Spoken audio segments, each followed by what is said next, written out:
Vlora dhe Shqipëria vijojnë të mbeten destinacione të preferuara dhe shumë të kërkuara nga turistët e huaj. Crociera Monet ka mbërritur këtë mëngjes në portin e Vlorës me 43 turistë në bord, kryesisht nga Britania e Madhe, por edhe nga Gjermania, Irlanda dhe Ukraina. Itinerari i kësaj crociere përfshin ndalesën në Greqi, Shqipëri dhe Kroaci, ndërsa në vendin ton ajo ndalet në 4 porte kryesore: Sarand, Vlorë, Durrës dhe Shëngjin. Moti i mirë i tetorit ka ndikuar që turistët të vazhdojnë të vizitojnë Shqipërinë edhe përtej sezonit turistik të zakonshëm, duke e bërë Vlorën një destinacion gjithnjë e më të kërkuar. Gjatë vizitave të tyre, turistët preferojnë të eksplorojnë sitet arkeologjike, por edhe atraksionet natyrore dhe kulturore përmes tureve ditore. Kapiteni i crocerës, Jozef Pacev, theksoi se ky nuk është udhëtimi i parë i crocerës Monet në Shqipëri. Në itinerarin e saj, ajo përfshin disa vende të rajonit, ndërsa në Shqipëri qëndron në 4 porte kryesore. Sipas kapitenit, një tjetër udhëtim është planifikuar në fund të muajit tetor, ndërkohë që interesimi për Shqipërinë vazhdon të rritet dhe prenotimet nuk mungojnë as përtej sezonit të zakonshëm. That's right. I will just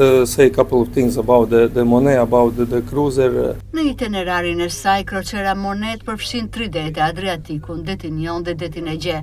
Është e vërtet, kemi turistë të cilët kanë mbritur me charter dhe kanë zgjedhur këtë itinerar.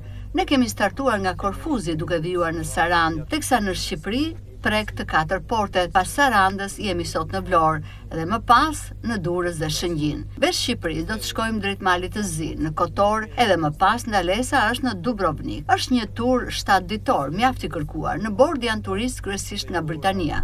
Shqipëria cilësohet një destinacion i kërkuar dhe i preferuar nga turistët e huaj, ndërsa në Shqipëri kryejmë ture edhe një ditore. Një ditë më parë vizituam Butrintin, sot do të shkojmë në Apoloni dhe në qytet për të vijuar me vizitat një ditë më vonë në Durrës dhe natyrisht një vizitë në kryeqytetin e Shqipërisë, Tiranën. Ky nuk është udhëtimi i parë i yni në vendin tuaj, ndërsa në fund të muajit tetor kemi një tjetër grup ku do të ndalojmë sërish në Vlorë. Klima e mirë dhe kurioziteti për të vizituar destinacione të rinj ka shtuar interesin e turistëve të huaj për Shqipërinë. Por ne nuk jemi të vetmit, pasi Vlora dhe Shqipëria janë vizituar dhe nga crocera të tjera që kanë sjellë shumë turistë nga kombësi të ndryshme. Ky është një itinerar shumë i bukur dhe i pëlqyer. Përveç crocerës Monet, edhe crocerat të tjera ndërkombëtare kanë përfshirë tashmë Vlorën në itinerarin e tyre.